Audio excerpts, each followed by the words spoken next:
कुमारी आश्रम में आयोजन। शैलजा बहन ने कहा, वधू लक्ष्मी है क्योंकि वह अपने अच्छे लक्षणों से घर परिवार में समृद्धि और संपन्नता लाती है। ब्रह्म कुमारी आश्रम सिवनी मालवा में आज अमृत महोत्सव के दया एवं करुणा थीम पर आधारित कार्यक्रम का आयोजन किया गया। इसमें सिवनी मालवा नगर के लोग उपस्थित रहे। कार्यक्रम में विशेष वक्ता के तौर पर राजयोगिनी ब्रह्म कुमारी शैलजा बहन के द्वारा दया एवं करुणा की भूमिका से संबंधित विचार व्यक्त किए गए। शैलजा बहन ने कहा कि नारी जब दूसरे घर में वधू बनकर जाती है तो यह उसके त्याग और समर्पण की पराकाष्ठा है। विवाह के बाद एक नारी के लिए सब कुछ बदल जाता है। यह जैसे कि एक तरह से उनका मरकर दोबारा जन्म लेना है। वह दूसरे घर के रीति रिवाजों, प्रथाओं और मान्यताओं के बीच सामंजस्य बैठाती है। नए माहौल, नए वातावरण, नए सदस्यों के स्वभाव संस्कार के अनुरूप वह अपने को ढालती है। आज भी परिवार में वधू को लक्ष्मी का संबोधन दिया जाता है। लक्ष्मी अर्थात जो अपने अच्छे लक्षणों से घर परिवार में समृद्धि और संपन्नता लाती है। कन्या 100 ब्राह्मणों से उत्तम।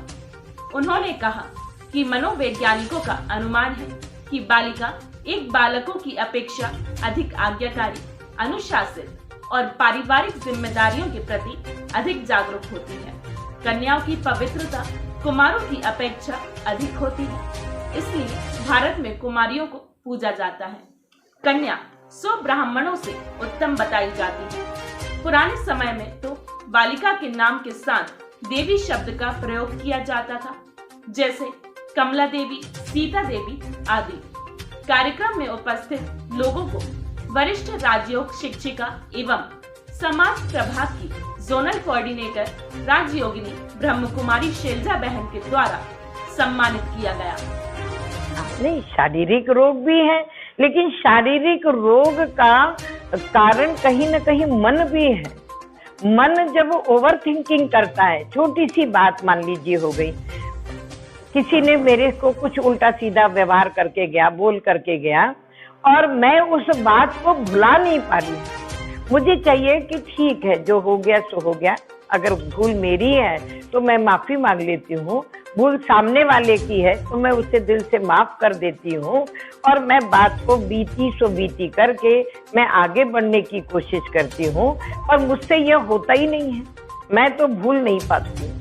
मैं वही बात रिपीट मेरे दिमाग में चलती है और वो मेरे अंदर टेंशन पैदा करती है।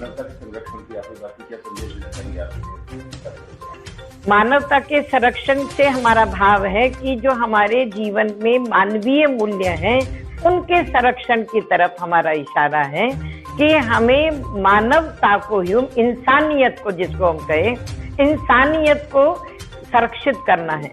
आज व्यक्ति के जीवन से संवेदना, करुणा, दया की भावना जैसे खत्म होती जा रही है। एक तो वैसे भी वो वसुधैव कुटुंबकम वाला हमारा भारत, और वहां से हम छोटा होते है ना, एकदम सिकुड़ते सिकुड़ते एक परिवार पर आकर रुक गए। बस हमें लगता है मैं, पति, पत्नी, बच्चे, यही मेरा परिवार है। तो जो एक सबके लिए दया की, करुणा की भावना थी, आज सड़कों पर कोई घटनाएं हो जाती है तो बहुत रेयर किसी के अंदर वो करुणा, संवेदना जागती है। व्यक्ति देखते हुए भी अनदेखा करके कि कौन पछड़े में पड़े, आगे निकल जाना चाहता है। सरकार का आजादी का महोत्सव भी चल रहा है। हमारी संस्था इस आजादी के महोत्सव को निमित्त, जो हमारा लक्ष्य है भारत को फिर से विश्व गुरु बनाना, एक स्वर्णिम भारत बनाना, इसलिए इस आजादी के महोत्सव से स्वर्णिम भारत की ओर इस लक्ष्य को लेकर के चल रही है। और आजादी का मतलब हमारा उच्छृंखलता से नहीं है, आजादी का मतलब हमारा स्वतंत्रता से है, आजादी का मतलब हमारा आत्मनिर्भरता से है कि हम किसी के ऊपर डिपेंड ना रहे किसी भी बात के लिए। मैं स्वयं अपने आप को इतना सक्षम बनाऊं कि चाहे वो मेरी मेंटल टेंशन की बात हो, चाहे वो किसी भी प्रकार की समस्या हो, मैं स्वयं अपने आप को संभाल सकूं और औरों को भी मदद दे करके मैं संभाल सकूं। तो हम आत्मनिर्भर रहे, अपने कर्तव्य के प्रति हम